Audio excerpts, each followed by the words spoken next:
Hi, everybody. Welcome to the latest episode of the Impact Series hosted by 40.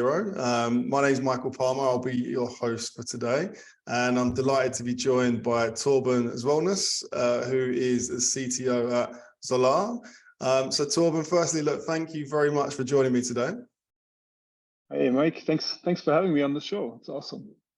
Nice talking to you. Pleasure is all mine. I'm very much looking forward to it. So, Torben, Zala are a very successful business, and have grown rapidly over the last number of years. I know that they've grown significantly since you joined the business. But look, for those people who aren't familiar with Zala, can you give us a brief introduction? Tell us a little bit about the company, what it is you guys do, just to frame this conversation. Yeah, sure. It depends on who starts talking. They usually start talking with when the company was founded. So Alex, our founder and CEO, he and his friend Gregor, they went on a bike ride and they discovered they need to change something in this world. There's a big article on our website about that, and the goal when they founded the company back in 2016 was to make it easy as pie to put solar on residential roofs in Germany. Right? It was the missing piece in the energy game, and that's what they set out to do. I joined later. I wasn't part of the founding team. I only joined later, to find the company doing exactly that. Right. So we put solar panels, so PV systems. We install PV systems on residential homes, semi-detached, detached houses. And do that in a purely digital way from the moment the customer hits our website to the moment they buy. It's a purely digital experience. There's no need for anyone to visit the house until we make the customer a fixed price offer. Learning more and more that even beyond, in the end, somebody needs to go out and install. One of our teams goes out to install, obviously. Yeah. But the time we have to spend before on-prem with the customer is reduced to the minimum more and more as we grow and learn of what needs to happen. So that is essentially our business, digitalizing that whole flow for the customer end to end. And then obviously also for everyone involved in the process, meaning the logistics part, meaning the installers, make that as easy as possible for installers to get solar on people's roofs. But that's the mission, right? Isn't it? What the kind of mission of Zala is to kind of help that process be as streamlined, as easy as it possibly can, I believe. Yeah, totally, right. So our mission is we phrase it as we put solar on every roof, right? That's our goal. Obviously, not every roof has a possibility, but most do, really, right? So that's our goal, to at the end have every single roof, and that's actually not a question of if, but actually when. Yeah. When every single roof of any residential home or any roof for that matter will have a PV system to produce green energy themselves, and that's what we're here for. Our grand goal, and that's why everyone who's in the company actually joins the company, we're looking for a green world for everyone. That's a big mission. And everyone who joins the company, even regardless how non-eco they may be, somehow come in and have this deep urge to change something, and that's there's some, it feels almost somewhat detached for some of the work we do, to call it eco work, but it's really, really important that we do that, especially when we build software the way we build it. That's not directly connected with the PV system, really. Sometimes the software we build, but it's so important to do that. Yeah. So everyone's here for a mission. So the software you have very much a software tech-focused business, using that software as a facilitator to make it as easy and as streamlined as possible to get those solar panels onto someone's roof. Because historically, it's been a pretty difficult job. It's been a pretty difficult process to actually go out, source somebody that can actually do it, install it. So what are some of the kind of benefits? What are some of the processes you've been able to streamline to kind of make that as easy as possible? Yeah, well, I think so I mentioned it. So the very at the beginning, historically, putting PV on your roof is like a one-to-one construction to house owner business, right? Somebody comes to your house and looks at it and measures everything, and it's really custom made to your roof. In the business we're in, we're obviously trying to standardize that and make it digital, make it easy for that. Nobody needs to arrange for an appointment to buy the PV system, to get a good offer, to get the right system also, right? I mean, there's all these different options. That's one of our big assets, I think. But when we ask our customers what they come to us for, is we don't just give them like, oh, here, this is your option, buy it or no, but we also make it possible to have choice, right? So not only the square roof, but also a bit more beyond that. What exactly is the customer's need? Do they want more autarky, or do they want more do they want more feed in during the day? Do they even need maybe like a wall box for charging their EV? Those kind of things, and finding the exact right solution in a nice digital and visually very, very pleasing kind of way. And it's almost playful. You can basically click around and say, okay, I want now this row of panels should also be there. And then you'll immediately see what that means for your entire system. Will you need a different inverter? Does that still work with the wall box? So that's one of the biggest benefits, I think, from on the sales side of things when it comes to getting the right product for the customer. Afterwards, obviously, it's an optimization game. We want to offer our customers like end-to-end solution from the moment they come to our website to the moment the PV system is installed and running, and organizing the whole logistics around that, meaning getting the installers on site at the right point in time, getting all the equipment there on time, finding the equipment first, right? So and automating as much as possible of that is super important to get that time frame short, because to be honest, we don't have that much time left in decarbonizing energy on this planet. So for us, it's super important to shorten that time, make it super easy for the customer, make it a no-brainer decision to do it. And then also being able to do it quickly for the customer. And that part of the software is probably the most complicated that we build. We're definitely not done there yet. There's still manual parts as well. I mean, that's probably obvious, but we're trying to automate that as much as possible. Yeah, well, it makes sense that if, like you said, that we're short on time to kind of make the changes that we need to limit the temperature increase to 1.5 degrees. So by streamlining the process, you're making it as easy and as quick for someone to get solar on their roof, it means that they can have an impact on their own energy usage within weeks, not 6 months. So that in itself is a major impact as well. But it's interesting what you said there as well. So it's not just the solar panel. So we're talking about the wall box to charge your electric vehicle, but also I think you mentioned before the batteries for storage as well. So if you have a surplus of energy, you can then store that and use that in the evening, for example, right? Totally, yeah, and I mean that's obviously. I mean, a lot of us are. We're in it for a mission. Everyone is in it for a mission. Everybody who puts PV on their roof is in it for a mission. But obviously, it makes it much easier if you also save money doing it. Yeah. And to really save money these days, and with high energy costs, is to use as much of the energy you produce yourself. That means obviously the sun only shines during the day. You have to store the energy for the nighttime, so you have as much autarky as possible. And so basically, you're in a mission, you're saving money with it, and that's when it becomes really fun, right? So that's why we try to convince every single customer to not just get PV on their roof, which is obviously also cool, right? Yeah. But we try to convince everyone first, obviously, hey, get a battery, get as much autarky as possible, because you'll be saving money actually, right? It'll be a bit more expensive in the beginning because you need to buy the battery, obviously. But in the end, you will actually save money. Especially, I mean, last year it was extremely high amount that you saved. Now with a bit energy price caps in place and stuff, it's not that much anymore, but you're still saving money versus getting the energy from the grid. You're definitely saving more money than you would make by just putting it into the grid with a regular feed-in tariff. that's definitely an upside if you use it yourself. But I suppose it's the compound element as well, because it's not just saving 1 year, it's saving every year that the system's in place. So I mean, with the systems you're putting in, what's the kind of typical, what's the average lifespan of a system?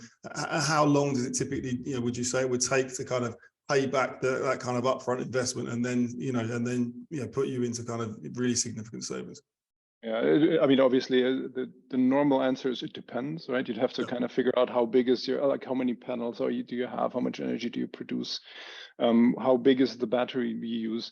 Approximately after 14 years, anyone should be through with paying off. So these systems usually they have a warranty up to 25 years. Okay. So basically, the last 11 years, you have free energy completely. Amazing. That's, but but I think that's, if we can kind of, I think that's the kind of long-term view that, as we as individuals can take, but also governments can kind of start to take the longer-term view as opposed to short-term view. That's how we're going to kind of get our way out of this crisis, because short-term policies, they're not, we know that that's not going to fix anything. So the kind of same mindset for individuals looking at, if you're going to be in a property for the best part of 25 years, it makes a lot of sense to kind of make that investment if you can, in order to to kind of put one of these systems on your roof and help with your energy bills, but obviously help with the environment as well where we can. And that kind of that cross section where we're saving money, and also it's that we're using less carbon. I think that's the kind of the magic point. It just helps to make it so much easier for people to adopt it as well. Which I really like.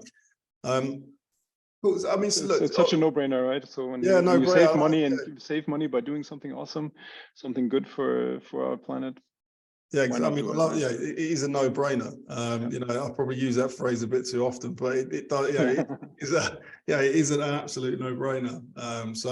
But the company's incredibly successful so far. I think 400 people or so in the business. You're located in Hamburg, is that right? Is that where I am, but the company is located in Berlin. That's where our headquarters are. When it comes to office workers, we're essentially a fully remote company. That's why I also have the chance to work from where my center of life is. So anyone joining us for some sort of administrative or office work can basically choose where they want to work from. Obviously, I go to the office a lot, and Hamburg to Berlin is super quick to do, right? It's a 2-hour train ride. But also we have people working from Spain. We have people working all throughout Germany, of course, Poland. So it's really a fully remote company founded in Berlin. We have an office in Berlin. So in the past, pre-pandemic, you would always say, hey, you can work from home every once in a while, right? Now it's like, hey, you can come to the office whenever you want, right? Yeah. But you don't have to. Yeah, perfect. And what sort of, look, I know one of the things you said is like a big challenge for you is, as the CTO is growing and scaling the team, finding the right sort of people to kind of come into the business. What are the sort of people you're looking for? What are the attributes? What makes it someone a Zala employee? What are you looking for? I mean, the most important part to what makes a Solar employee is obviously the mission. I think you would feel super awkward if you would join the company and were not in it for the mission as well, right? Yeah. That doesn't mean you have to wear granola sweaters or be fully vegan or something, but it's like you want to make a change. You want to make a dent in the universe against carbonized energy, and that's what unites us all as in terms of culture. We are somewhat still a startup right now. I mean, even though you said the number around 400 people. Plus minus, that doesn't feel like a startup anymore from that number, but a lot of the things we do are still very startup-y. Currently in a phase where we're growing out of that, right? Like we call it moving from village to city right now, trying to professionalize a lot of the working. Yeah. And you asked about what kind of people I would be looking for in tech right now. Tech for us means mostly software development. Obviously, people with a mission. people who bring in some experience. We have a lot of very passionate people in the teams who want to get things done, right? So that's basically the top trait is like getting things done, wanting to get things done, wanting to complete things and move things forward. In terms of technology, we don't have to go there, but it's we have PHP, Node.js on TypeScript stack, React in the front end, React Native for our mobile apps, a lot of AWS. So cool tech. here, Working with cool tech, yeah, cool, like good, a very modern tech stack. To boast, but and with the mission side of things, when you are, how do you then, how do you test for that, or how do you, when you're going through the process, how do you kind of weed that out? How do you make sure that the people you are talking to, or the people you're bringing in there, they genuinely do care about that? Yeah, I guess we don't have a standard test for that, to be honest. You just when you talk to people, usually everyone that you have an interview with, they will, you ask them, hey, what's interesting for you at Zolar? And even before you ask that, most candidates will say, hey, I'm looking for a change somewhere. Yeah. I've been doing e-commerce for plastic widgets or something, right, forever, and it's been awesome on the technology side, but now I want to make a change, want to make a difference. So people basically very voluntarily offer that, and you can feel it if it's genuine or not. Yeah. And yeah, like I said, not everyone is like super passionate that they're like also going to glue themselves to the street somewhere or something. But it's but you notice that people come in and they're like, hey, I'm even willing to, I'm willing to do something that maybe I could do something different in a more mature environment with a company that has a much more mature tech stack already, where they could also do something, right? Where they could also contribute, but they choose us, knowing that there's still a lot to be done. Because they're saying, hey, look, I know there's going to be a lot of work. It's going to be hard work, but I'm still joining because I think it's worthwhile work, right? Yeah, it's an interesting one, because what we found, so obviously, as you know, Torben, that's what we specialize in, is bringing people from a tech background into green tech, into the climate tech space. And I think that what we find ourselves doing a lot of is educating people, because I think there's a lot of people out there, software engineers, product owners, people that are working with software day in, day out. They perhaps there's a misconception, or they don't realize that there is another option out there. You can use your technical superpowers for good, use that code for good, and join a business that are active in the fight against climate change. And without really making any sacrifices, in a sense, because you get to work with like a modern tech stack like you outlined there. You get to work on great problems. You get to use your software skills, but actually put that towards a problem that's going to have a direct benefit to the planet.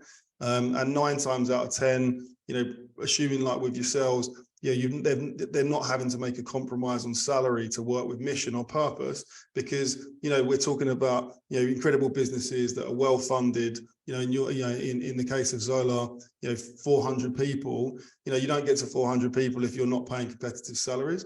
And so for us, what we're kind of like talking to people a lot and talking about, have you thought about green tech? Have you thought about climate tech? Quite often we hear, look, I've kind of heard the term, but what does it actually mean? So we're kind of talking to people about it, and then you can see people getting really excited about it.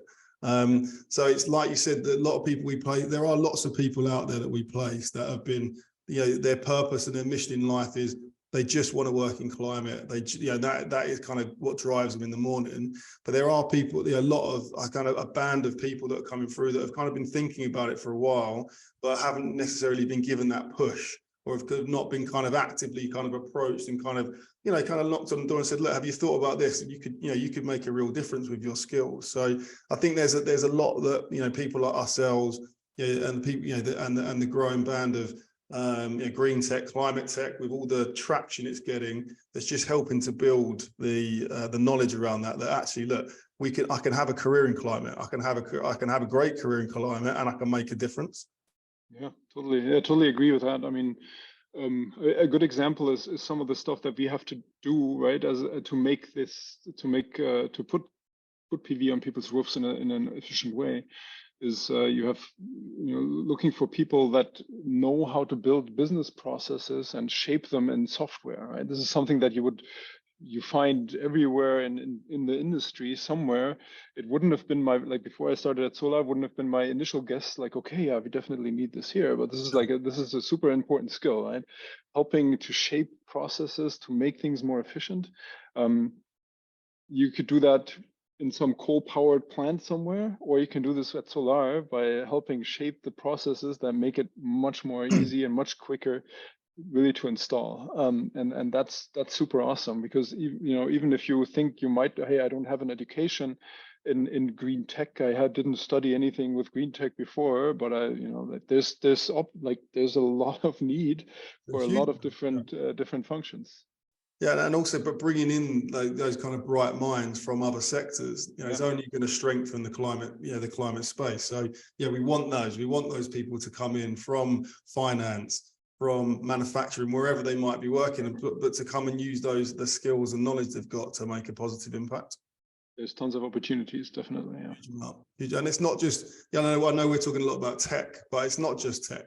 There's a countless amount, the amount of people we talk to and say they're looking for great salespeople, marketers, operations, finance, whatever it is. There's any role there exists in any other business, talent, HR, it exists in green tech and climate tech as well.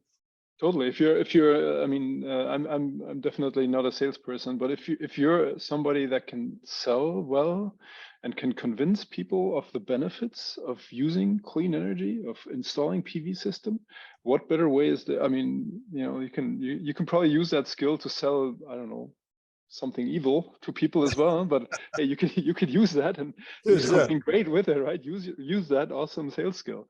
So obviously always looking for people like that who are also mission minded in sales and not just for the short kill, but like, hey, they can really explain the benefits, people that can really explain the benefits of green energy for people. And that's awesome, right? Because that makes great customers, that makes our product great, that gets us much closer to our mission goal.